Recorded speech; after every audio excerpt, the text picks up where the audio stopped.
Hey, what's up, guys? I wanted to make a quick video for you tonight because one, it's Sunday and unfortunately Bitcoin is not pumping, but maybe that ends up meaning something good for Monday. I guess we'll wait and find out. And two, as you can see from the chart here, we've been in this ascending wedge, and right now we're teetering on the edge of it, and looking like we have the chance of breaking out of it to the downside. And as I've always said on this channel, I believe Bitcoin's price is very much correlated with the macro and economic events and data that happens not only predominantly in the United States, but throughout the world. And there's a lot of information coming out this week that I think is going to affect the price of Bitcoin. And I wanted to give specific price points for where I could see Bitcoin going if this economic data ends up being good or if it ends up being bad. And I guess we'll just start to the downside because we are at the bottom of this wedge and where I could see things going.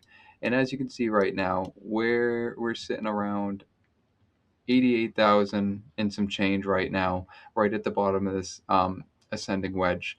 And if we end up breaking down to the downside, what I end up seeing us doing is coming and scooping up the liquidity at these two lower points here. One at 84,000 right about, and then that other one where we wick down to about 80,000. If the data that comes out this week, which I'm going to go over just a little bit later in this video, ends up being negative and not good for the economy, I could completely see us coming down and sweeping up the liquidity at these levels. Now, on the reverse side, as I've stated before in my previous videos, especially regarding this 50 weekly moving average, which is this line right here, as you can see here, and as I've stated before, in the two previous bull markets, anytime we've crossed down below going into the bear market, we've always come back up and retested this 50 weekly moving average. This is obviously in 22, and this is back in 2018. Came back down, came back up, and retested it. And I fully expect us to do that. I don't think it's going to be a straight vertical line up to it. But what I could definitely see happening is if this data ends up being beneficial for the market, what we would first do is go up to the yearly open, which is about 93,500, right in that area. And as you can see, there has been a lot of resistance at this point. We have come up and retested this point multiple times and haven't been able to hold any support above it.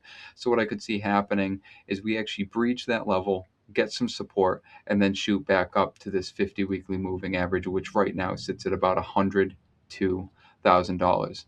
But for that to happen, like I said, a lot of things have to line up and go positive for the market. And I want to get into what those things are right now.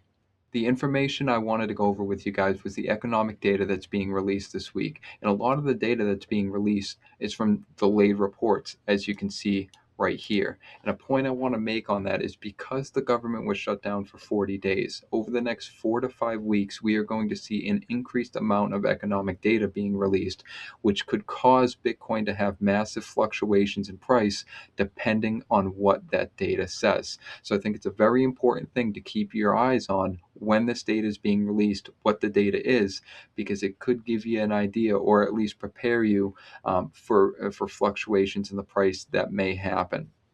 Now, on Tuesday, what we're going to see is U.S. unemployment report, the U.S. unemployment rate. Oh, my apologies, U.S. employment report, and then we're going to see U.S. retail sales. On Thursday, we're going to see an initial jobless claims, CPI, CPI year over year, core CPI, and core CPI year over year. And I think this data is going to be very important, and I'll tell you why. At the last Fed meeting on the 10th, they made it pretty clear that, hey, we're cutting right now, but we're going to go back to our wait and see approach. And they gave an estimate that they only plan to cut one time in 2026. The way I see this, how it works, is they may make those predictions right now, but if the economy needs it, then they're going to do what the economy needs.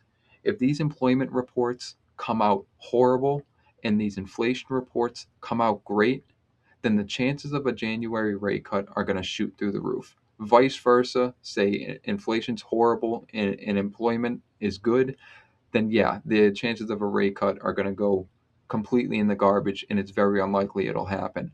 But I guess what I'm kind of trying to get at here is even though they said, hey, we're only going to cut once all next year, that you can't just take that for what it is. There's so many different factors that go into it. And if the economy changes in one way or another, then they need to change the way they view everything. And not only that, there's going to be a new Fed chair halfway through the year that's probably going to be very dovish and have a different outlook on how they want the rest of the year to go. And that's just something I wanted you guys to think about, because that's kind of the thought process I have going forward. All right, the next bit of information I want to go over with you guys is that Japan is very likely to raise its interest rates at their next meeting on December 18th and 19th. You might ask, well, why does that affect us here in the United States? Or why does that affect Bitcoin? Well, Japan has had historically low interest rates for a very long time, decades of time, to increase economic activity. And what that has caused is people to borrow money at their extremely low rates and then transfer that into other currencies and invest it in the stock market or Bitcoin and cryptocurrency.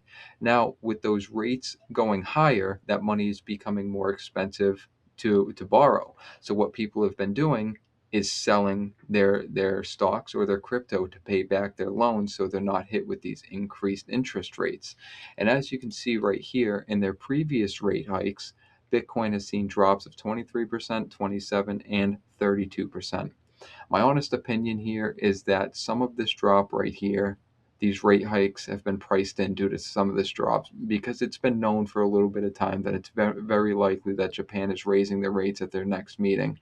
So I do believe this is priced in a bit, and I don't think we see as exaggerated drops as we've seen in these previous rate hikes, but I do expect some level of sell pressure if Japan hikes their rates at this next meeting, which is very likely to happen. All right, last and certainly not least, I want to talk about the leverage in the market. And a lot of people use this map right here to give people ideas on where the liquidation is and what way this market might go. And as you can see right here, Bitcoin on the 30-day, we have about 7 billion to the upside and about 6 billion to the downside. And you generally think, oh, well, the market's about 50-50, slightly more bearish than bullish, but about 50-50. But I don't think this map gives the exact full picture of what way this market is actually looking in a liquidation sense. As you can see right here, if I go to the 3 month period, we have way more leverage to the upside than we do have to the downside. As you can see right here, as I talked about earlier, we do have clusters of liquidation to these points that I mentioned earlier, that 84,000 and that 80,000. We do have clusters of liquidation there that we may pick up. But Bitcoin's price has always come back up to the 50 weekly moving average in every previous bull market when it's headed to a bear market.